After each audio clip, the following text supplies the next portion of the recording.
Welcome back. ఫిరాయింపు ఎమ్మెల్యేల అంశం తెలంగాణలో హాట్ టాపిక్ గా ఉంటున్నటువంటి విషయం మనకు తెలిసిందే. అయితే ముఖ్యంగా 10 మందిలో 5గురికి సంబంధించి స్పీకర్ నిన్న ఏదైతే నిర్ణయం తీసుకున్నారో ఆ 5గురు బీఆర్ఎస్ ఎమ్మెల్యేలే అని చెప్పేసి నిర్ణయించినటువంటి విషయాన్ని అటు బీఆర్ఎస్ తప్పుపడుతోంది. 5గురు శాసనసభ్యులపై అనర్హత పిటిషన్లను కొట్టివేశారు స్పీకర్. తెల్లం వెంకట్రావు, బండ్ల కృష్ణమోహన్ రెడ్డి, గూడెం మహిపాల్ రెడ్డి, టి ప్రకాష్ గౌడ్, అరకపూడి గాంధీ అంటే వీళ్ళు కాంగ్రెస్లో చేరినట్టు లేదా బీఆర్ఎస్ సభ్యత్వాన్ని రద్దు చేసుకున్నట్టు ఎక్కడా కూడా టెక్నికల్ ఎవిడెన్స్ లేవు అని చెప్పేసి స్పీకర్ అంటున్నారు.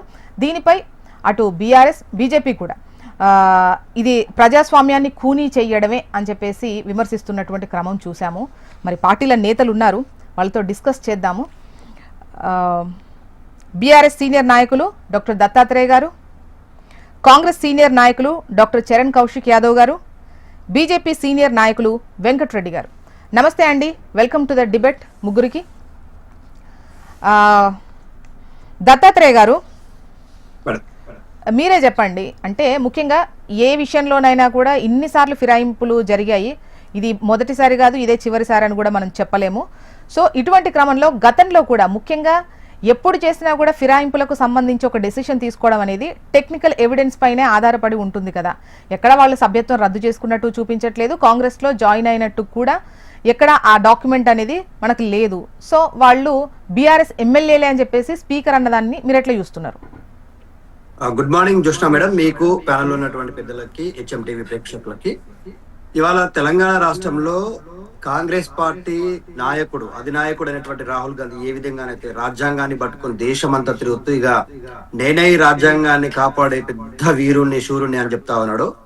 ఆయన పార్టీకి సంబంధించిన నాయకులు ఈ రాష్ట్రంలో అధికారంలోకి వచ్చిన తర్వాత ఏ విధంగా రాజ్యాంగాన్ని కూనీ చేస్తున్నారో ఆయన కళ్ళకు కనిపిస్తే సరిపోతుంది అనేది మేము హెచ్చరిస్తా ఉన్నాం. ఇవాళ స్పీకర్ గారికి ట్రిబ్యునల్ అధికారాలు చాలా స్పష్టంగా క్లియర్ గా వాళ్ళు పార్టీ మారలేదు అనేటువంటి దానికి ఆధారాలు లేవు అనడం అనేటువంటిది సిగ్గుచేటు చర్య మేడం. ఎందుకంటా ఉన్నామంటే చాలా స్పష్టంగా ముఖ్యమంత్రి గారే పురమాయించి ఎమ్మెల్యేలందరినీ పిలిపించుకొని వాళ్ళపైన కండువాలు కప్పించి వాళ్ళని పార్టీలోకి చేర్చుకొని ఇవాళ వాళ్ళ పార్టీ కార్యక్రమాలలో భాగస్వాములు అవుతూ పార్టీ ప్రచారాల్లో పాల్గొంటూ సర్పంచ్ ఎన్నికల్లో కాంగ్రెస్ పార్టీ బలపరిచిన అభ్యర్థులకి మద్దతు తెలియజేస్తూ ఎక్కడికక్కడ వాళ్ళు కాంగ్రెస్ పార్టీకి పనిచేస్తా ఉంటే సాంకేతికంగా టెక్నికల్ గా అనేటువంటి అంశాలను మాట్లాడడం అనేటువంటిది ఇది మనం అందరం ఊహించింది. అయితే ఇక్కడ ఒకటి మాత్రం నిజం మేడం, భారతదేశంలో ఈ పార్టీ ఫిరాయింపు చట్టాన్ని తెచ్చిన నాయకులే అదే చట్టాన్ని ఉల్లంఘించడం లేకపోతే తుంగలు తొక్కలు పెట్టడం సర్వసాధారణంగా మారింది. ఈ కాంగ్రెస్ పార్టీకి ఈ పార్టీ ఫిరాయింపు చట్టం పైన మాట్లాడే నైతిక హక్కు లేదు. ఎందుకు మాట్లాడుతా ఉన్నామంటే ఇవాళ స్పీకర్ గారు కూడా కాంగ్రెస్ పార్టీ బీఫామ్ మీద గెలిచినటువంటి వ్యక్తి. స్పీకర్ అనేటువంటి చైర్లో కూర్చున్నంత మాత్రాన మీరు కాంగ్రెస్ పార్టీ రేవంత్ రెడ్డి గారికి కమ్ము కాస్తున్నట్టుగానే చాలా క్లియర్ గా కనిపిస్తా ఉంది. ఆయన అధికారాన్ని కాపాడడం కోసం, ఆయన ప్రభుత్వాన్ని నిలబెట్టడం కోసం పార్టీ మారిన ఎమ్మెల్యేల పైన చర్యలు తీసుకోవడంలో ఎందుకు ఇవాళ మీరు రాజ్యాంగాన్ని గాని రాజ్యాంగం కల్పించినటువంటి హక్కులని గాని వినియోగించకుండా వృధా చేసినారు. ఇవాళ అబాస్ పాలిసి గోడ దునికిన ఎమ్మెల్యేలు చాలా స్పష్టంగా కాంగ్రెస్ పార్టీ కండువాలు వేసుకొని ఆ అధినాయకుల పక్కన నిలబడి ఫోటోలు దిగినటువంటి ఆధారాలు ఉన్నాయి. ఇవాళ వాళ్ళ ఎక్కడికక్కడ వాళ్ళ ప్రాంతాల్లో నియోజకవర్గాల్లోకి వెళ్ళి చూస్తే హోల్డింగ్లు పెట్టి ఫ్లెక్సీలు పెట్టి వాళ్ళకి స్వాగతాలు చెప్పి ముఖ్యమంత్రి గారు వస్తుంటే ముఖ్యమంత్రి గారి సభల్లో పక్కన కూర్చొని మాట్లాడి పార్టిసిపేట్ చేస్తున్నటువంటి సందర్భాలు మనం చూస్తా ఉన్నాం. ఇక మేము చాలా స్పష్టంగా ఒకటి చెప్తా ఉన్నాం మేడం, భారతదేశంలో వీళ్ళు హర్యానా రాష్ట్రంలో పార్టీ ఫిరాయించిన ఎమ్మెల్యేల పైన ఒక రకమైనటువంటి వాయిస్ ఇస్తారు. ఇవాళ కర్ణాటక రాష్ట్రంలో గతంలో కేఆర్ రమేష్ కుమార్ అని చెప్పేసి స్పీకర్ గా ఉన్నప్పుడు 17 మంది ఎమ్మెల్యేల పైన అనర్హత ప్రకటించిండు, డిస్క్వాలిఫై చేసిండు. అదే స్థాయిలో ఇవాళ తెలంగాణ రాష్ట్రంలో ఉన్నటువంటి స్పీకర్ కూడా ప్రసాద్ కుమార్ గారు ఇదే స్థాయిలో వ్యవహరిస్తారేమో అని చెప్పేసి మేము అనుకున్నాం. కానీ ఆయనకి ఇవాళ రాజ్యాంగం కనిపించలే, రాజ్యాంగం పట్టుకున్న నాయకుడు రాహుల్ గాంధీ కనిపించలే. ఆ రాజ్యాంగం మీద ఉన్నటువంటి గౌరవ మర్యాదలు ఎందుకు కూడా చాలా స్పష్టంగా అర్థమైపోయింది. కాబట్టి మేము ఒకటి మాత్రం విశ్వసిస్తా ఉన్నాం మేడం, అత్యున్నత న్యాయస్థానం సుప్రీంకోర్టులోకి మళ్ళీ వెళ్తాం. ఖచ్చితంగా సుప్రీంకోర్టులో వీళ్ళని అనర్హులుగా ప్రకటించే వరకు. ఇక్కడ ఇంకో పెద్ద గమ్మతైన విషయం ఏంటంటే అరికెపూడి గాంధీ గారిని వాళ్ళు ఆర్థిక శాఖ సంబంధించి క్యాట్ చైర్మన్ గా దీనికి ప్రకటించారు, స్టాండింగ్ కమిటీకి చైర్మన్ గా ప్రకటించారు. ఎందుకు ప్రకటించారు అంటే ఆయన బీఆర్ఎస్ మనిషి కాబట్టి ప్రకటించడం అంటా ఉన్నారు. ఆయననేమో ఉన్నది మీ గుంపులో, మీతో పాటు కలిసి తింటున్నాడు, తిరుగుతున్నాడు, మీతో పాటు మీ పార్టీ వ్యవహారాల్లో పాల్గొంటా ఉన్నాడు. ప్రతిపక్షానికి ఇవ్వాల్సినటువంటి పదవేమో ఆయన చేతుల్లో పెట్టి ఆయన ఇంకా ప్రతిపక్షంలో ఉన్నాడని చెప్తా ఉన్నారు. చాలా స్పష్టంగా ఆధారాలతో సహా మేము ప్రొవైడ్ చేసిన ప్రొసీజర్ మొత్తం కూడా జ్యుడిషియల్ వ్యవస్థకు లోబడి మేము అన్ని సబ్మిషన్ ఆధారాలు సబ్మిట్ చేసినా కూడా మా నాయకులు కేపీ వివేకానంద గారు, ఆ తర్వాత కొరుట్ల ఎమ్మెల్యే సంజయ్ గారు, వీళ్ళందరూ కూడా చాలా స్పష్టంగా ఆధారాలను విత్ ఎవిడెన్సెస్ వాళ్ళు ఎక్కడెక్కడ ఏ సందర్భాలలో కాంగ్రెస్ పార్టీ కండువా కప్పుకొని కాంగ్రెస్ పార్టీ తీర్థం పుచ్చుకొని కాంగ్రెస్ పార్టీకి పనిచేస్తున్నటువంటి ఆధారాలను ప్రొవైడ్ చేసి వాళ్ళ ఇప్పుడు ముఖ్యంగా నెక్స్ట్ జరగబోయే విచారణలో ఉన్నటువంటి వీళ్ళిద్దరు కడియం శ్రీహరి గారు వాళ్ళ కూతురుకు అఫిడవిట్ లో ప్లస్ షూరిటీ సంతకాలు పార్టీ బలపరిచినటువంటి అభ్యర్థికి సంతకాలు పెట్టిండు. దానం నాగేంద్ర గారు అయితే చాలా స్పష్టంగా పార్టీ బీ ఫామ్ మీద ఎంపీగా పోటీ చేసిండు. సో ఇంత క్లియర్ క్రిస్టల్ గా కనిపిస్తా ఉంది కదా. వీళ్ళు కాంగ్రెస్ దానం నాగేంద్ర గారికి సంబంధించిన తీర్పు ఏం రాలేదుగా. అలా చెప్తా ఉన్నా నేను, వాళ్ళది రాలేదు. ఈ 5 కూడా వీళ్ళ క్లీన్ షీట్ ఇవ్వడం అనేటువంటిది ఇక వాళ్ళు ప్రవేశపెట్టిన పార్టీ ఫిరాయింపు చట్టం ఆ రోజు పాపం 1985 లో రాజీవ్ గాంధీ గారు 52 ఆర్టికల్ చేంజ్ చేసి పాపం 10వ షెడ్యూల్ లో పెట్టించి కష్టపడి తీసుకొచ్చిండు. కానీ స్పీకర్ గారి దగ్గర ఉన్నటువంటి ఫైల్ కు కాలం అనేటువంటిది నిర్ణయించకపోవడమే ఆ చట్టంలో ప్రధానమైనటువంటి లోపం మేడం. స్పీకర్ నిర్ణయం అనేటువంటిది ఈ పర్టికులర్ టైంలో ఒక అభియోగం మోపబడినా లేకపోతే ఆయన పైన ఒక కంప్లైంట్ వచ్చినా కూడా ఈ పలానా ఫిక్స్డ్ డ్యూరేషన్ ఒక 3 నెలల్లో తేల్చాలా లేకపోతే 4 నెలల్లో తేల్చాలా అనేది లేకపోవడమే ఆ చట్టం తయారు చేసిన వాళ్ళే దాంట్లో లోపాలు పెట్టిన తర్వాత ఆ చట్టం ఎట్లా పనిచేస్తుంది మేడం. అలా కాంగ్రెస్ పార్టీ చట్టాలు చేస్తుంది, కాంగ్రెస్ పార్టీ. వెంకటరెడ్డి గారు చెప్పండి మేడం. వెంకటరెడ్డి గారు, స్పీకర్ తీసుకున్నటువంటి ఈ డెసిషన్, ఈ నిర్ణయాన్ని మీరు ఎట్లా చూస్తున్నారు? ఇప్పుడు ఒకటి మేడం, జ్యోత్స్న గారు, స్పీకర్ తీసుకున్నటువంటి నిర్ణయం రాజ్యాంగబద్ధంగాను హేతుబద్ధత లేనిదిగాను దాన్ని వాయిదా వేస్తూ చివరికి ఆయన ఇచ్చినటువంటి తీర్పు ఏంటంటే 5 గురించి చెప్పినారు. సరే, మిగతా వాళ్ళ గురించి తీర్పు ఇవ్వబోతాడు అనేటువంటిది. ఒకటి నేను అడుగుతున్న ప్రశ్న ఏంటంటే, స్పష్టంగా పార్టీ ఫిరాయింపుకు అనేక ఉదాహరణలు సాంకేతిక ప్రూఫ్ ఉన్నటువంటి దానం నాగేందర్ గారు బీ ఫామ్ మీద కిషన్ రెడ్డి గారికి ఎగనెస్ట్ గా పార్లమెంటుకు పోటీ చేసినటువంటి వ్యక్తి సుమోటోగా రాజ్యాంగం మీద ఒకవేళ స్పీకర్ గారికి ఏమాత్రం గౌరవం ఉన్నట్టయితే రాహుల్ గాంధీ గారి రెడ్ పుస్తకం ఏదైతే పట్టుకొని దేశమంతా తిరుగుతున్నాడో, గతంలో టిఆర్ఎస్ జమానాలో కూడా అదే పద్ధతి లోపల బాధిత పార్టీ కాంగ్రెస్ పార్టీ సుమారుగా 60 నుంచి 70 మంది ఎమ్మెల్యేలు ఎమ్మెల్సీలు వాళ్ళ 2 పిసిసి మాజీ ప్రెసిడెంట్లు అయినటువంటి కేశవరావు గారు, డి శ్రీనివాసులతో సహా ఊడ్చుకెళ్ళినటువంటి టిఆర్ఎస్ అనుభవాలు ఉన్నటువంటి పరిస్థితి లోపల గగ్గోలు ఆనాడు పెట్టినటువంటి కాంగ్రెస్ పార్టీ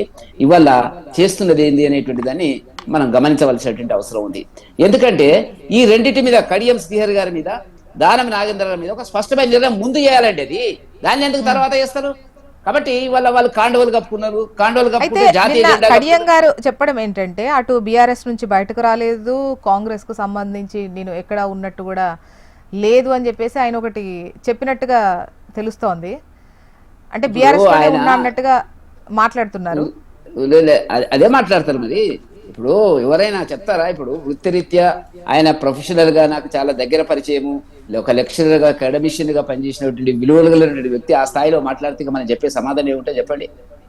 అందువల్ల ఆ రెండింటిని మొదలు రద్దు చేసి మిగతా వాటి మీద నిర్ణయం చేయాలి. వాళ్ళకి అందరికీ తెలుసండి, అన్ని రకాల కాండోలు కప్పుకుంటే జాతీయ జెండా కప్పుకున్నాడు. జాతీయ జెండా ఎవరైనా కప్పుకుంటారా? అట్లా జాతీయ జెండా నా పేరు నేను మీరు అందరు కప్పుకునేటువంటి పరిస్థితి ఉంటుందా అండి? దానికి ఒక గౌరవం ఉంది రాజ్యాంగ ప్రకారంగా. నేనేమంటున్నా అంటే, ఇవాళ స్పీకర్ గారి నిర్ణయం అనేటువంటిది గతంలో ఏ రాజ్యాంగబద్ధమైనటువంటి ఇబ్బందులు కాంగ్రెస్ ఎదుర్కొన్నదో టిఆర్ఎస్ జమానాలో అదే పద్ధతి పాటిస్తున్నారు. రేవంత్ రెడ్డి గారు కాపీ టు కాపీ కేసీఆర్ యొక్క పాలనకు మరొక రూపము, అద్దము, ప్రతిబింబమే రేవంత్ రెడ్డి గారి పాలన అనేటువంటిది ప్రజల్లో జరుగుతున్నటువంటి చర్చ. మామూలుగా కాదు చర్చ. నేను సందర్భం కాకపోయినా చెప్తానంటే, మీడియా అంతా బాగా గెలిచినారు, 58% ఏం గెలిచినారంటే 7,000 సీట్లు గెలిచినారు. దాంట్లో 1,200 సీట్లు మన ఏకగ్రీవంగా ఎన్నికైన వాడు వాళ్ళ ఖాతాలు వేసుకున్నారు. మీరు తీయండి మేడం, టీడీపీ జమానాలో కానీ గత కాంగ్రెస్ జమానాలో కానీ మొన్న 2 సందర్భాల లోపల టీఆర్ఎస్ కు సంబంధించినటువంటి ఎన్నికల లోపల 75 నుంచి 80% అధికార పార్టీ గెలుస్తుందండి. వీళ్ళకి వచ్చింది 40% కంటే తక్కువ ఉన్నటువంటి పరిస్థితి కనపడుతున్నటువంటిది. కాబట్టి నేనేమంటున్నా అంటే, ముఖ్యంగా మరొక విషయాన్ని సందర్భం కాకుండా చెప్తున్నటువంటిది, ఏదైతే 10 రోజుల కింద 4th సిటీ అనేది పెద్ద ఎత్తున ప్రచారం చేసి వెంకటరెడ్డి గారు ఖచ్చితంగా ఇప్పుడు ఈ 3వ విడత ఫలితాలు ఓవరాల్ గా పల్లె పోరుకు సంబంధించి మళ్ళీ మనం డిస్కస్ చేద్దాము. అదే ఉంది. దీనిపైన మాట్లాడండి. ఇప్పుడు ఫిరాయింపుకు సంబంధించి ఇప్పుడు ఎక్కడ చూసినా కూడా టెక్నికల్ ఎవిడెన్స్ అనేది ఇంపార్టెంట్ కాబట్టి పార్టీ అంటే బీఆర్ఎస్ సభ్యత్వం వదులుకున్నట్టుగా కానీ ఇటు కాంగ్రెస్ సభ్యత్వం తీసుకున్నట్టుగా కానీ ఎక్కడా లేదు, టెక్నికల్ ఎవిడెన్స్ లేదు కాబట్టి తీర్పు అని చెప్పేసి అంటున్నారు. సో ఎక్కడ తీర్పు అయినా కూడా అరకపూడి గాంధీ గారిని స్టాండింగ్ కమిటీలో ఎట్లా పెట్టినారండి? అది టెక్నికల్ ఎవిడెన్స్ కాదా? ఏం చెప్తారు దానికి? అర్థం అది ప్రతిపక్షానికి ఇచ్చేదే కదా, అందుకే ప్రతిపక్షంలో ఉన్నారు అని అంటారు. ప్రతిపక్షం అనేటువంటిది ఆ పార్టీ లెజిస్లేచర్ పార్టీ నాయకుడు చెప్తారండి. ఎవడైతే నేను ఎమ్మెల్యే ఉంటా పోయి నేను ప్రతిపక్షంలో నాకు ఇవ్వమంటే ఇస్తారనండి, దానికి ఒక పద్ధతి ఉంటుంది కదండి. బీఆర్ఎస్ పార్టీ లెజిస్లేచర్ పార్టీ నాయకుడు ఎవరైతే ఉంటారో కేసీఆర్ గారు ఉన్నారో, కేసీఆర్ గారు లెటర్ ద్వారా వాళ్ళు ప్రపోజల్ వెళ్ళాలండి, ప్రపోజ్ చేయాలి. ఆ పద్ధతి అది. ఆ మధ్యాహ్నం ఎవరైనా సబితా ఇంద్రారెడ్డి గారు మా ఎమ్మెల్యే గారు వెళ్ళి నేను ఉంటానండి అంటే ఇచ్చేస్తారా? ఏంటంటే రాజ్యాంగాన్ని అపహాస్యం చేస్తున్నట్టుంది. కాంగ్రెస్ కు ఉన్న అలవాటు అది.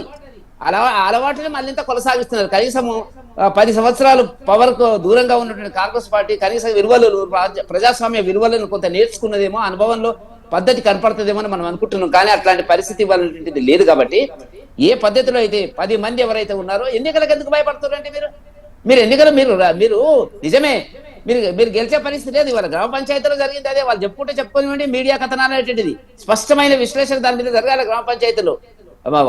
మీడియా కూడా చాలా గందరగోళంగా రాస్తుపోతున్నటువంటిది. ప్రాక్టికల్ ఏం జరిగింది అనేటువంటిది నేను మాట్లాడతాను, తర్వాత అవకాశం ఇస్తాను. కాబట్టి ఇవాళ భారతీయ జనతా పార్టీ తీవ్రంగా ఆక్షేపిస్తున్నటువంటి గవర్నర్ గారు స్పీకర్ గారు ఇచ్చిన తీర్పును మేము తీవ్రంగా ఖండిస్తున్నాము. అట్లా జరగాల్సింది కాదది. 10 మందికి 10 మంది డిస్క్వాలిఫై. సాంకేతికంగా లేదు, కాండవలు కప్పుకోలేదు, వాళ్ళు ఎక్కడ వస్తున్నారు, వాళ్ళ మీటింగ్లకు వెళ్తున్నారా వాళ్ళు. నేనేమంటున్నా అంటే స్పష్టంగా కనపడదండి. అది విక్టిమ్ పార్టీ. వాళ్ళ గతంలో విక్టిమ్ అయినటువంటి పార్టీ వాళ్ళకి తెలుసు కదా. వాళ్ళ 19 మంది ఉంటే 12 మంది చివరికి వెళ్ళిపోతే జరిగింది ఏందో వాళ్ళకి తెలియదారండి. కాబట్టి ఇవాళ రేవంత్ రెడ్డి గారు ప్రజాస్వామ్య విలువలను, రాహుల్ గాంధీ గారు అంతకంటే గొప్పగా ప్రజాస్వామ్య విలువల గురించి మాట్లాడేటువంటి వ్యవస్థలో ఇవాళ మనకు కనపడుతున్నటువంటిది కాంగ్రెస్ యథాతథంగా ప్రజాస్వామ్యాన్ని కూని చేసే పద్ధతి లోపల పార్టీ ఫిరాయింపులు వాళ్ళ కాలంలోనే వచ్చినటువంటి చట్టానికి తూట్లు పొడిచి అవకాశవాద రాజకీయాలను తెలంగాణలో రేవంత్ రెడ్డి గారు పాటిస్తున్నట్టు చాలా స్పష్టంగా ప్రజలు సమాధానం చెప్పాలి. ఇప్పుడు పార్టీ మారలేదు, వాళ్ళు బీఆర్ఎస్ ఎమ్మెల్యేలే అని చెప్పేసి అంటున్నారు. అసలు నమ్మేట్టుగానైనా ఉందా? బీఆర్ఎస్ ఎమ్మెల్యేలు ఎక్కడన్నా వ్యవహరిస్తున్నారా వాళ్ళు? భారతీయ జనతా పార్టీ మద్దతు ప్రకటిస్తుంది. భారతీయ జనతా పార్టీ అసలు నేను అడిగిన క్వశ్చన్ చెప్పండి. ఇప్పుడు బీఆర్ఎస్ కు భారతీయ జనతా పార్టీ మద్దతు తెలుస్తుందంటే ఇప్పుడు జనాల తరఫున నేను అడుగుతున్నాను. అంటే మాకు ఎక్కడ చూసినా కూడా వాళ్ళు కాంగ్రెస్ తో నడుస్తున్నట్టే మాకు కనిపిస్తోంది, బీఆర్ఎస్ లో ఉన్నట్టు ఎక్కడ కనిపించట్లేదు. చాలా అందరు రాజ్యాంగం గురించి ఇవన్నీ మాట్లాడుతున్నారు కదా. ఒక అభ్యర్థి పోటీ చేయడానికి ఎంత ఖర్చు పెట్టాలా మేడం? జీవో ఏం చెప్తుంది, చట్టం ఏం చెప్తుంది, ఎంత ఖర్చు పెడతారు? ఒక్కరన్నా చట్టం మీద గౌరవిస్తారు ఎవరన్నా? ఇక అందరూ ఏదో నిజాయితీ పనులన్నా మాట్లాడుతారు. BRS party, Bharatiya Janata party. మీరు చెప్పండి, మీ గుండె మీద ఒట్టేసుకుని చెప్పండి. కిషన్ రెడ్డి గారు ఎంత ఖర్చు పెట్టి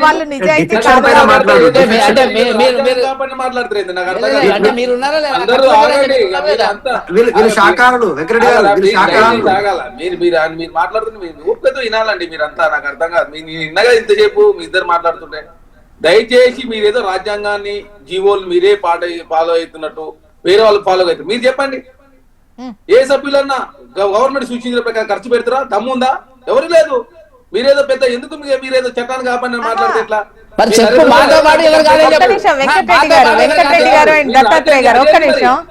ఇప్పుడు చరణ్ గారు అడిగిన క్వశ్చన్ ఏంటి?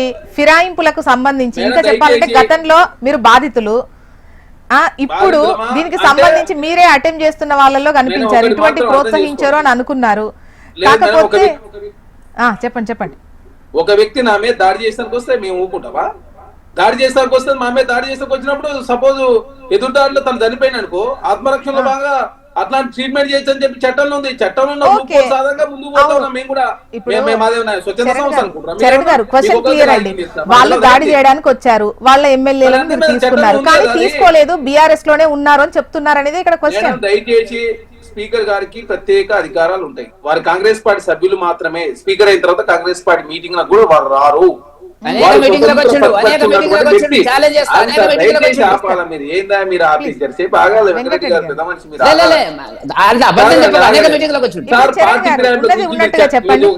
మీరు దయచేసి ఒకటి మీరు ఒక చట్టం చేయండి. ఎవడన్నా వద్దనడా? మీరేం చట్టం చేయకుండా మీరు గోవాలో చేసింది ఏంది? అరే మరి టీడీపీ ఎల్పీని రాజ్యసభ విలీనం చేసుకోండి మేడం. ఇప్పుడు ఆంధ్ర రాష్ట్రంలో టీడీపీ ఎట్లా అధికారంలో వచ్చింది మేడం? మీరు చెప్పండి. అదే చట్టబద్ధం అని చెప్పిన అది సుప్రీంకోర్టులో కేసులు పెండింగ్ లేవా? అంటే భారతీయ జనతా పార్టీలో మెర్జ్ అయిపోతే టీడీపీ ఎల్పీ మెర్జ్ అయిపోయింది. మరి ఎట్లా టీడీపీ ఎన్డీఏలో ఉన్నది? ఎట్లా రామ్మోహన్ నాయుడు మంత్రి ఉన్నాడు, ఆంధ్ర రాష్ట్ర చంద్రబాబు నాయుడు ఎట్లా ముఖ్యమంత్రి ఉన్నాడు? మరి అంటే మీరు చేసే కరెక్ట్ వేరే వాళ్ళు చేస్తే తప్పైన అది నాకు అర్థం కాకర్త అందరిది అర్థం కాలే మీరు అన్నది. వెంకటరెడ్డి గారు ఒక్క నిమిషం, చరణ్ గారు ఒకసారి మీరు అన్న వర్షన్ నాకు క్లారిటీగా చెప్పరా మేడం? దయచేసి రాజ్యసభలో టీడీఎల్పీ మెర్జ్ అయింది బీజేపీలో, మరి టీడీపీ ఎట్లా లోక్సభలో ఇప్పుడు అదే ప్రతిపక్ష నాయకుడుగా ఎవరున్నాడు? మన ఆయన ఎవరు నరసాపురం ఎంపీ ఉన్నారు. ఎట్లున్నారు మరి? టీడీపీ ఎల్పీ ఆల్రెడీ మెర్జ్ అయింది కదా బీజేపీలో. అంటే అది చట్టబద్ధం అని చెప్పిన సుప్రీంకోర్టులో కేసులు పెండింగ్ ఉన్నాయి కదా. శ్రీకృష్ణదేవరాయలు లోక్సభలో టీడీఎల్పీకి సంబంధించిన ప్రతిపక్ష నాయకుడు, అదే పక్ష నాయకుడు, అదేవిధంగా శ్రీకృష్ణదేవరాయలు. మరి ఎట్లా టీడీపీ ఆల్రెడీ బీజేపీ మెర్జ్ అయింది కదా. ఆంధ్రలో చంద్రబాబు నాయుడు ఎట్లా ముఖ్యమంత్రి అవుతాడు? కాంగ్రెస్ పార్టీ సంబంధించి అదే టీఆర్ఎల్పీలో కాంగ్రెస్ పార్టీ ఐఎన్సీ సంబంధించి సిఎల్పీ మెర్జ్ అయింది కదా. మరి తెలంగాణలో రేవంత్ రెడ్డి గారు ఎట్లా ముఖ్యమంత్రి అయ్యారు? అది చట్టబద్ధం చెప్పిన అది.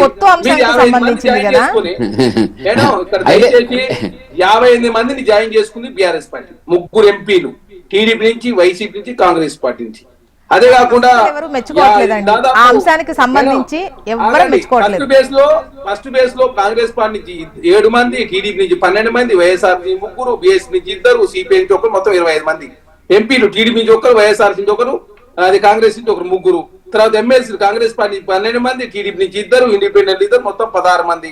తర్వాత రెండోసారి 8 సార్లు వచ్చినాడు కాంగ్రెస్ పార్టీ 12, టీడీపీ నుంచి 2, మొత్తం 14, మొత్తం 55 మంది జాయిన్ చేసుకుని దయ్యాలు వేదాలు వలించినట్టు వేయకలు తిన పిల్లలు తీర్థయాత్రలు పెద్ద. మీకు వివేకానంద మాట్లాడుతున్నారు, ఆయన ఏ పార్టీ నుంచి వచ్చిందని నాకు అర్థం కాదు. ఆయన వచ్చింది టీడీపీ నుంచి బీఆర్ఎస్ పార్టీకి. తర్వాత సబిజిందారెడ్డి కాంగ్రెస్ పార్టీ గెలిచి మీరు మంత్రి పదవులు మేము మంత్రివర్గం తీసుకున్నాం ఎవరన్నా. తర్వాత తలసారి శ్రీనివాసరావు ఏ పార్టీలో గెలిచి మీరు మంత్రివర్గం తీసుకున్నారు? అంటే మీరు చేస్తే కరెక్ట్ వేరే వాళ్ళు చేస్తే తప్పైన అది. మీకు ఏమైనా ఉందా నైతికత బీఆర్ఎస్ పార్టీకి? నాకు అర్థం కాదు. బీఆర్ఎస్ పార్టీ అసలు ఈ పార్టీ ప్రేమ పెద్ద ఎత్తున ఏదో ఇక వాళ్ళు ఏదో వాళ్ళంతా సత్యారిచంద్రులు మాట్లాడితే తెలంగాణ సమాజం అర్చిస్తారా? అన్నిటికీ సమాధానం తీసుకోండి మేడం. మీరు ఏదైతే చేసిరో, మీకు ఏదైతే రాజ్యాంగంలో ప్రొవిజన్స్ ఉన్నాయో అదే రాజ్యాంగం భారతదేశంలో ఉంది.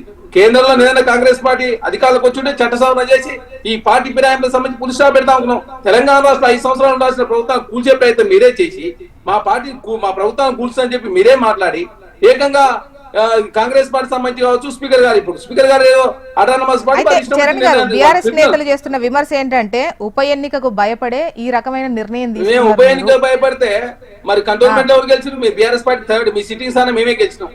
జూబ్లీస్ లో మీ సిటీస్ అన్న మేమే గెలిచినాం. మీరు 2nd, బీజేపీ 3rd. అదే బీఆర్ఎస్ పార్టీ ఎన్నడూ ఈ పరిస్థితి లేదు. 2004లో 5 ఎంపీలు, 2009లో 2, 2014లో 11 మంది, 19లో 9 మంది, ఈ రోజు గుండు 0. 37% వచ్చిన ఓట్ బ్యాంక్ ఎంపీ ఎలక్షన్ లో 17% పరిమితమై 7 స్థానాల్లో డిపాయిడ్ పై 2 స్థానాల్లో సెకండ్ వచ్చి మైబాద్ ఖమ్మం మాత్రం సెకండ్ వచ్చారు. ఇక మీకు మేము భయపడతాం. లోకల్ బాడీ ఎలక్షన్ లో కాంగ్రెస్ పార్టీ సంబంధించి దాదాపు 61.4% గెలిస్తే ఇక నమస్తే తెలుగు స్క్రైబ్ మీ ఇష్టం వచ్చి రాసుకుంటే తెలంగాణ సమాజం ఆర్సీ ఎన్నడన్నా ఇంత పారదర్శకంగా ఎలక్షన్ జరిగినాయి నాకు అర్థం కాదు. మీరు సోషల్ మీడియా వేదికగా ప్రతి అంశాన్ని రాజకీయం చేసే ప్రయత్నంలో మీరు ముందుకు పోతా ఉన్నారు. మీలాగా తెలంగాణ రాష్ట్ర ప్రజాస్వామ్యం బతుకుండాలని చెప్పి కాంగ్రెస్ పార్టీ కోరుకుంటా ఉన్నాం. 80% రెబల్స్ అంతా మా పార్టీ నుంచి మేము మద్దతు ఇవ్వకపోవడంతో రెబల్స్ సపోర్ట్ చేసి 80% గెలిచి, లేకపోతే కాంగ్రెస్ పార్టీ నష్టమయ్యే పనులు వాళ్ళు చేయడంతో కొంత బీఆర్ఎస్ పార్టీ ఉన్నట్టు కనపడతా ఉంది.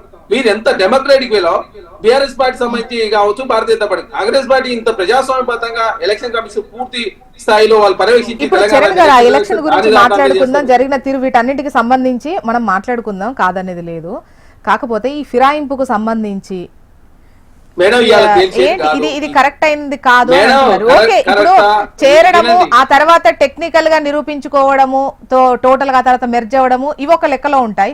బట్ అటువంటివి లేకపోయినా కూడా ఈ తీర్పును అటు బీఆర్ఎస్ బీజేపీ రెండు తప్పుపడుతున్నాయి. మేడం, ఇక్కడ బీజేపీ బీఆర్ఎస్ తప్పుపడుతుందా? మొన్ననే సుప్రీంకోర్టు ఏం జడ్జిమెంట్ ఇచ్చి 6 నెలలు నిర్ణయం తీసుకోవాలి గవర్నర్ అని రాష్ట్రపతి చెప్పింది. తర్వాత ఇంకొక ధర్మాసనం ఏం చేసింది, అసలు వాళ్ళకి టైం బాండే చెప్పింది. గవర్నర్ గారికి రాష్ట్రపతి గారికి ఏదైతే హక్కులు ఉంటాయో అదే హక్కులు స్పీకర్ గారు ఉంటాయి, స్పీకర్ గారు కూడా అదే హక్కులు ఉంటాయి. రేపు తర్వాత వాళ్ళు కూడా ఇంప్లీడ్ అవుతారు ఆ కేసులో. అదే కాకుండా ఇప్పుడు చెప్తా ఉన్నారు, మా 2018 ముందు మా పార్టీలో ఉన్నటువంటి ఎమ్మెల్యే కోమరెడ్డి వెంకరెడ్డి గారు, సంపత్ కుమార్ గారు, అరే ఏదో స్పీకర్ దగ్గరకు వచ్చిండ్రు అని చెప్పేసి డిస్క్వాలిఫై చేసి ఇప్పటివరకు ఆ కేసు హైకోర్టులో ఇప్పుడు అతి గతి లేదు. అంటే 2 శాసనసభ్యులు ప్రజల చేత ఎన్నుకోబడిన వాళ్ళు స్పీకర్ పోడే ముందు పోతేనే మీరు డిస్క్వాలిఫై చేసి, మీరు ప్రజాస్వామ్యాన్ని కూని చేసి 58 మందిని జాయిన్ చేసుకొని మీరు కాంగ్రెస్ పార్టీ మీద మాట్లాడితే స్పీకర్ గారికి వారికి అటానమస్ బాడీ కావచ్చు, అదే విధంగా వాళ్ళు మాట్లాడొచ్చా? ట్రిబ్యునల్ లో చర్చించిన తర్వాత నిర్ణయం వారు ప్రకటించారు. ఇవాళ ముగ్గురు సంబంధించి కూడా ప్రకటిస్తారు. ఆల్రెడీ అలా సుప్రీం కోర్టులో కేసు ఉన్నది.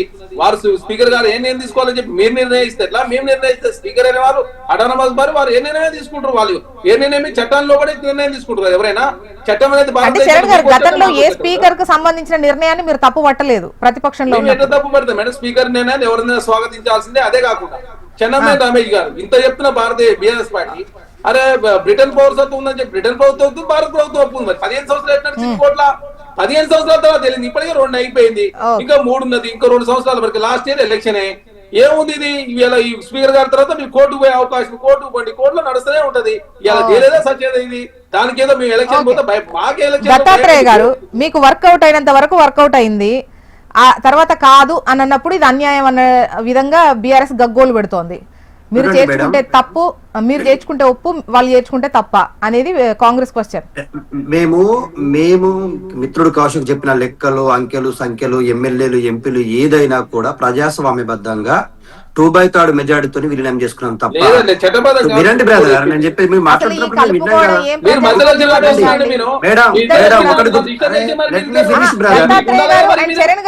చరణ్ గారు దత్తాత్రేయ ఒకటి చెప్పండి. పార్టీలు ఏంటి మామూలుగా పార్టీ గుర్తు మీద గెలుస్తారు, వాళ్ళకి ఇష్టమైనట్టు జాయిన్ ఒక్క నిమిషం దత్తాత్రేయ గారు అండ్ చరణ్ గారు ప్లీజ్. ఇది మీ ఒక్క పార్టీని అంటున్నది కాదు, పార్టీలు అందరినీ అంటున్నదే. చరణ్ గారు నేను మాట్లాడుతున్నా దయచేసి. చరణ్ గారు అండ్ దత్తాత్రేయ గారు, మీరు 2 పార్టీలు కూడా, ఈవెన్ బీజేపీ కూడా అందరినీ కలిపి అడుగుతున్న క్వశ్చన్ ఇది. ముఖ్యంగా ఈ ప్రజాస్వామ్యబద్ధంగా కాదు, రూల్ ప్రకారం వెళ్ళలేదు, ఆ రూల్ అయినా కూడా ఒక్కోసారి తప్పే అనిపిస్తోంది కదా. ఎందుకంటే ప్రజాస్వామ్యబద్ధంగా అంటే ప్రజలు ఒక పార్టీలో ఉంటే చూసి ఓటేశారు, మీ అవసరాల కోసం మీరు పార్టీలు మారుతారు, ఆ తర్వాత ప్రజాస్వామ్యబద్ధంగా మమ్మల్ని అర్హులు అనర్హులు కొట్టివేతలు వీటన్నింటికి సంబంధించి కొట్టుకుంటారు. ఇది ప్రజల తీర్పుకు ఏం విలువ ఇచ్చినట్టు అసలు నాయకులు గాని పార్టీలు గాని? ఏమనంటే టెక్నికల్ ఆధారాలు వాళ్ళైనా మీరే తక్కువ కాదు. దత్తాత్రేయ గారు చెప్పండి. అడుగుతున్న క్వశ్చన్ కి నేను సమాధానం చెప్తా ఉన్నా. ఇది ఈ దేశంలో ఉన్నటువంటి కేవలం తెలంగాణ రాష్ట్రంలోనే జరుగుతున్న తతంగమో లేకపోతే తెలంగాణ రాష్ట్రానికి మాత్రమే పరిమితమైన అంశం కాదు. దేశవ్యాప్తంగా ఎక్కడైతే అధికార పార్టీకి అటు ఇటుగా స్థానాలు వచ్చి ఉన్నటువంటి ప్రతి సందర్భాలలో అధికార పార్టీలు చేసినటువంటి తతంగమే. అయితే ఈ చట్టాలు చేసింది ఇప్పుడు ఈ దేశానికి స్వాతంత్రం వచ్చి 77 సంవత్సరాలు అవుతుంది, 78 సంవత్సరాలు. ఇన్ని సంవత్సరాలు భారతదేశ చరిత్రలో ఎన్ని చట్టాలు మార్చలేదండి? ఇప్పుడు ఇదే కాంగ్రెస్ పార్టీ దేశాన్ని దాదాపుగా 45 నుంచి 50 ఏళ్ళు స్వతంత్ర భారతదేశం నుంచి పాలిస్తూనే వచ్చింది. చేసిన ప్రతి చట్టాలు, ఏర్పాటు చేసిన ప్రతిదీ మేమే అని చెప్పుకునే వాళ్ళు. మరి ఈ చట్టాన్ని కూడా వాళ్ళే చేశారు కదా. 1985 లో తీసుకొచ్చినటువంటి ఈ చట్టం ఇంత లోపభూయిష్టంగా ఉండడానికి కారణం ఎవరు? వాళ్ళే కదా. వాళ్ళు చేసినటువంటి నిర్ణయాలు వాళ్ళు అనుకూలంగా మార్చుకొని ఆ చట్టాన్ని పెట్టుకొని, ఒకవేళ మనం ప్రతిపక్షంలో ఉంటే మనకు అనుకూలంగా ఉండాలా, లేకపోతే మనం అధికారంలో ఉంటే మనకు అనుకూలంగా ఉండాలని చేసిన వాళ్ళని తప్పని అంటుంటే, గుమ్మడికాయ దొంగ ఎవరంటే భుజాలు తడుముకున్నాడు కానీ నన్ను ఎందుకు అంటావని చెప్పేసి కాంగ్రెస్ పార్టీ నాయకులు అంటే దానికి మేమేం సమాధానం చెప్తాం మేడం? దేశవ్యాప్తంగా జరుగుతున్న తతంగం ఇది. కర్ణాటకలో 17 మందిని కేఆర్ రమేష్ కుమార్ గారు చేసిర్రు. మధ్యప్రదేశ్ లో వీళ్ళే కాంగ్రెస్ పార్టీ నుంచి 22 మంది ఎమ్మెల్యేలు పోతే ఇక మొత్తం రాజ్యాంగం పట్టుకొని ఆడపోయి మొత్తం ప్రెస్ మీట్లు పెట్టి మాట్లాడింది ఇదే అధినాయకత్వం అప్పుడు మధ్యప్రదేశ్ లో బీజేపీ తోటి, శివరాజ్ సింగ్ పాటిల్తో. ఇట్లా దేశవ్యాప్తంగా జరుగుతుంది. మొన్న వెస్ట్ బెంగాల్లో హైకోర్టు తీర్పిచ్చింది కదా ఒక రాయ్ అనేటువంటి ఆయన, ముకుల్ రాయ్కి. సో ఇంత స్పష్టంగా తీర్పులు చెప్తా ఉంది. ఎప్పుడు కూడా గుర్తుపెట్టుకోండి మేడం, స్పీకర్ నిర్ణయాలు ఇన్ని సంవత్సరాల్లో జరిగింది 2 సందర్భాలలో. ప్రతిసారి కోర్టులే ఇన్వాల్వ్ అయినాయి. రాజ్యాంగానికి గాని ప్రజాస్వామ్యానికి గాని ఆటంకం జరిగిన ప్రతిసారి స్పీకర్లు రాజ్యాంగాన్ని ఎప్పుడు కాపాడరండి. స్పీకర్లు కావాల్సి ఆలస్యం చేస్తారు, పక్షపాతంగా వ్యవహరిస్తారు, రాజకీయ ఒత్తులకు లోబడతారు, అధికార పార్టీకే వత్తు పలుకుతారు. కాబట్టి స్పీకర్లు నిర్ణయాలు తీసుకొని యాంటీ డిఫెక్షన్ లాని ఇంప్లిమెంట్ చేస్తారని చెప్పేసి ఇక్కడ ఎవరు కూడా అనుకోవట్లేదు. స్పీకర్లు ఎప్పుడు కూడా అధికార పార్టీకి తొత్తుగా ఉంటారు, అధికార పార్టీ వ్యక్తులే ఉంటారు. కాబట్టి మేమేమంటా ఉన్నామంటే రాజ్యాంగాన్ని కాపాల్సిన 2 సంస్థలు ఉన్నాయి. రాష్ట్రంలో హైకోర్టు ఉంది, దేశంలో సుప్రీంకోర్టు ఉంది. మేము మా పోరాటాన్ని ఇక్కడతోనే వదులుకోవట్లేదు. అయితే దీనికి సంబంధించి ఇంకా విచారణ కొనసాగుతోంది కదా, చూద్దాం. లోపల సబ్మిట్ చేయాలి ఇప్పుడు 2 టర్మ్స్, ఇది 3rd టర్మ్. మీరు ఈ ఫిరాయింపులకు సంబంధించి చూస్తూనే ఉన్నారు. దేశవ్యాప్తంగా కూడా పలు సందర్భాల్లో బీజేపీ కూడా ఈ విమర్శలు ఫేస్ చేస్తున్నటువంటి క్రమంలో ముఖ్యంగా ఈ రూల్ను ఈ పార్టీ ఫిరాయింపుల చట్టానికి సంబంధించే పటిష్టంగా చేస్తే తప్పేంటి? ఆ దిశగా ఆలోచించకుండా మారిన వాళ్లను ఎక్కడ అవకాశం ఉంటే అక్కడ మారతారండి రాజకీయ నాయకులు. అలాగే ఉంటది సిచ్యువేషన్. సో దాన్ని ఎందుకు పటిష్టం చేస్తలేరు? ఎన్నో సవరణలు చేస్తున్నారు, ఎన్నో ఉన్నాయి. ఇది అవకాశం వచ్చినప్పుడు వాడుకుందామనా అలా పక్కకు పెడుతున్నారు మీరు? ఇప్పుడు ఒకటి మేడం, మీరు అడిగినటువంటి ప్రశ్న చాలా విలువైనటువంటిది. వాస్తవానికి పార్టీలకు అతీతంగా మాట్లాడాలనుకుంటున్నప్పుడు వీటికి ఒక శాసనసభ్యుడు మామూలుగా పార్టీ ఫిరాయించినాడు అనేటువంటి దాని కింద స్పష్టమైనటువంటి ప్రూఫ్ దొరికినప్పుడు వెంటనే సుమోటోగా 3 రోజుల లోపలనే స్పీకర్ గారు ఒక నిర్ణయం చేసే పద్ధతి లోపల చట్టం రావాలని నేను కోరుకుంటా వ్యక్తిగతంగా. సరే పార్టీ హైకమాండ్ ఏం చేస్తుంది ఏంది అనేటువంటి దాని గురించి ఆ నిర్ణయం నేను చెప్పలేను. కానీ ఒక విశ్లేషకుడిగా, ఒక పార్టీ కార్యకర్తగా, భారతీయ జనతా పార్టీ కార్యకర్తగా స్పీకరు 3 రోజుల లోపల పిలిపించి ఓపెన్ గా మీరు మారినారా లేదా అనేటువంటిది అడిగి వెంటనే ఒక నిర్ణయం చేస్తే సరిపోతుందండి. ఈ డ్రాగ్ ఏంటంటే 2 సంవత్సరాలు 3 సంవత్సరాలు అనేటువంటిది ప్రజలు మీరు అన్నట్టుగా ఒక తీర్పు ఇచ్చి ఎన్నుకొని చట్టసభలకు పంపిస్తే వాళ్ళకు చెప్పకుండానే, వాళ్ళ అభిప్రాయం లేకుండానే, కారణం లేకుండానే మరి బాగా పాలన సాగుతుంది కాంగ్రెస్ పాలన కాబట్టి మేము వెళ్ళినాం అనేటువంటి చౌకబారు వాదనతో కొంతమంది ఎమ్మెల్యేలు, అప్పుడు ఆ పార్టీలోనే అదే జరిగింది, టీఆర్ఎస్ పార్టీలకి ఇప్పుడు కూడా జరిగినటువంటి ఇదారండి. అంటే మేము పాలన బాగుంది కాబట్టి వెళ్ళినామంటే పెళ్లి చేసుకున్న తర్వాత అట్లా పోచాలండి బాగుంది అనేటువంటి పద్ధతిలో పోతారా? అదే పద్ధతి లోపల ఏ పార్టీ అయినా కానివ్వండి, అది పార్టీలకు అతీతంగా ఇవ్వాలి. మనం దాని మీద మీరు చెప్పినటువంటి పద్ధతి లోపల నిర్ణయం జరగాలని, రాజ్యాంగబద్ధంగా సవరణలు అది కేంద్ర రాష్ట్ర ప్రభుత్వాలు చేయాలని చెప్పి నాలాంటి వాడు కోరుకుంటున్నటువంటి ఒక అంశం. ఓకే చరణ్ గారు, మీరు గతంలో ఉన్నప్పుడైనా కూడా డెఫినెట్ గా బాధితులని చెప్పడంలో ఇక్కడ అతిశయోక్తి ఏం కాదు. సో ఆ టైంలో వెళ్ళినప్పుడు కూడా స్వప్రయోజనాల కోసమే వెళ్ళారు. ఆ తర్వాత ప్రజలు ఏ తీర్పు ఇచ్చారో చూసాం, వాళ్ళకి ఎటువంటి ఫలితం దక్కిందో చూసాం. అండ్ ఇప్పుడు ఇదే టైప్ ఆఫ్ ఎంకరేజ్మెంట్ మీ దగ్గర నుండి ఎక్స్పెక్ట్ చేయలేదు మేడం. ఇక్కడ మీరు గుర్తుపెట్టుకోవాలి, పార్టీ ఫిరాయింపుల వల్ల నష్టం జరిగింది మాకే. మహారాష్ట్రలో ప్రభుత్వాన్ని కోల్పోయినాం, మధ్యప్రదేశ్ లో ప్రభుత్వాన్ని కోల్పోయినాం, కర్ణాటక ప్రభుత్వాన్ని కోల్పోయినాం, గోవాల ప్రభుత్వాన్ని కోల్పోయినాం. ప్రధానంగా తెలంగాణ రాష్ట్రంలో దాదాపు మా పార్టీ నుంచి చాలా మందిని తీసుకున్న పరిస్థితి మనం చూస్తా ఉన్నాం. తెలంగాణ రాష్ట్ర 5 సంవత్సరాలు ఉండాల్సిన ప్రభుత్వాన్ని BRS party, Bharatiya Janata party కలిసి కూర్చే ప్రయత్నం కూడా వారు చేసిరు. వారు మాట్లాడారు సందర్భం కూడా. ఇప్పుడేంది వాళ్ళు Bharatiya Janata party, BRS party ఇక ఇప్పుడు గ్రామ పంచాయతీ సర్పంచ్ ఇచ్చాట. ఇప్పుడే ఒక న్యూస్ చూస్తున్నా, 6,000 కోట్ల రూపాయలు ఖర్చు పెట్టాట. మరి ప్రభుత్వం నిబంధన పెట్టింది ఎంత? ఎలక్షన్ కమిషన్ 6,000 కోట్ల రూపాయలు ఖర్చు అయింది ఒక గ్రామానికి. చరణ్ గారు, నేను అడిగిన క్వశ్చన్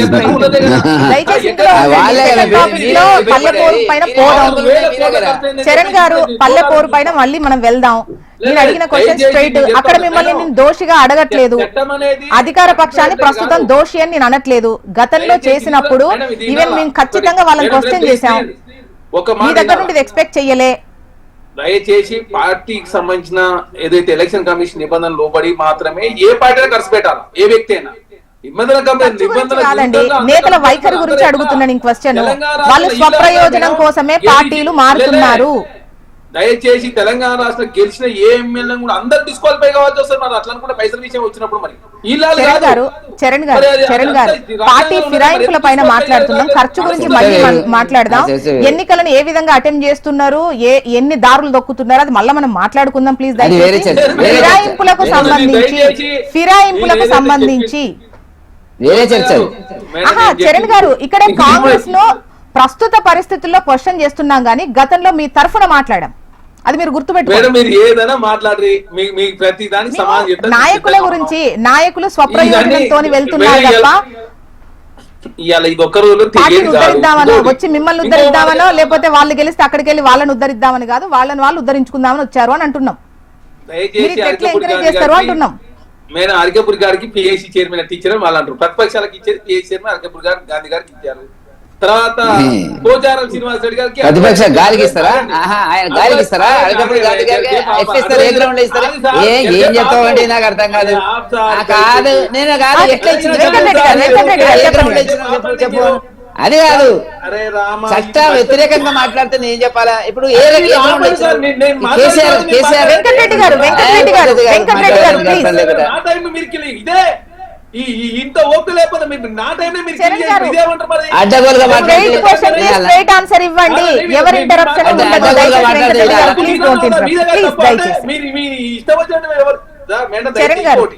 మీరే మాట్లాడండి, అడిగిన క్వశ్చన్ పైన మాట్లాడండి. చెప్తా ఉన్నా, సింధూర్ ఆపరేషన్ తర్వాత విదేశాల బృందాలు పంపించే దాంట్లో కాంగ్రెస్ పార్టీ ఒక లిస్ట్ అడిగింది, TRS Bharatiya Janata party list అడిగితే మీ శశి థరూర్ పేరు పెట్టకపోతే నరేంద్ర మోడీ గారు శశి థరూర్ పేరు పెట్టి వేరే విదేశాలకు పంపించారు.